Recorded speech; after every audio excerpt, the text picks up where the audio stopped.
음악이나 미술, 무용 등 예술 실기 인재를 양성하는 특수 목적 예술고엔 당연히 해당 과목들을 가르치는 실기 교사들이 필요하고 또 근무하고 있습니다. 그런데 이런 예고 실기 강사들은 학교에 소속된 근로자가 아니라며 퇴직금을 주지 않는다면 어떻게 해야 할까요?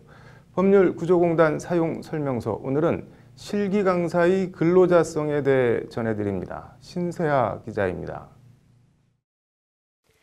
미술을 전공한 강모 씨는 지난 2008년 9월부터 2016년 2월까지 A예고에서 미술실기 담당 강사로 근무하다 퇴직했습니다.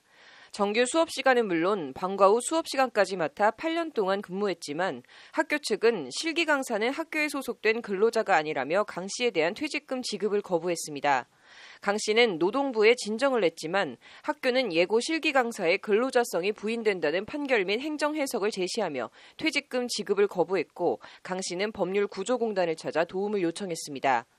그 당시에는 학교 측에서는 이제 근로자성 부분에 대한 근로자성이 인정되지 않는다는 외관을 많이 창출해내고 있었어요. 그런데 이제 실질적인 근로 내용을 살펴보면 근로자가 아니면은 이제 있을 수 없는 그런 이제 지시 감독이라든지. 학교 측은 실기 강사는 학교의 직접적인 지휘 감독이나 구속을 받는 관계가 아니고 근로소득세가 아닌 사업소득세를 납부하는 점 등을 들어 근로자가 아니라고 주장했습니다. 이에 공단은 강 씨가 학교의 계획과 일정에 따라 근로를 제공하였고 지시를 위반하면 학교가 계약 해지 등의 불이익을 줄 수 있는 점 등을 들어 근로 종속 관계가 있다고 반박했습니다. 사업소득세 납부에 대해선 우월한 지위에 있는 학교가 임의로 정한 것일 뿐 실제 근로자성과는 무관하다고 맞섰습니다.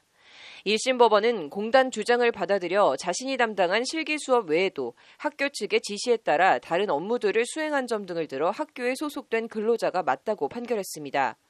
통상 이제 이런 형태의 전통적인 고용 노동 형태가 아닌 고용 형태도 되게 많은 전통적인 형태를 벗어나가지고 다양한 형태를 띠게 되었거든요. 그러니까는 근로자랑 사용자 측에서 합의를 해가지고.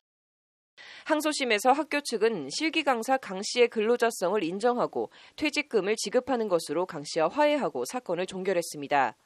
소송을 담당한 공단 진승호 변호사는 예고 실기 강사도 근로기준 법상의 근로자성을 인정받은 의미 있는 판결이라고 의의를 밝혔습니다.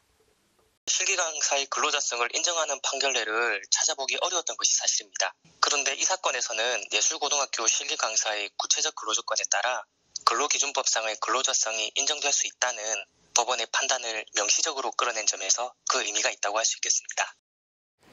학교 측의 화해 조정 결정 수용은 관련 판결이 대법원 판례로 굳어지는 것을 꺼려해서 내린 측면도 있습니다. 개별 소송이 아닌 시간 강사들의 근로자성 인정과 관련한 명확한 기준 마련 등 관련 법제도 정비가 필요해 보입니다. 법률방송 신세아입니다.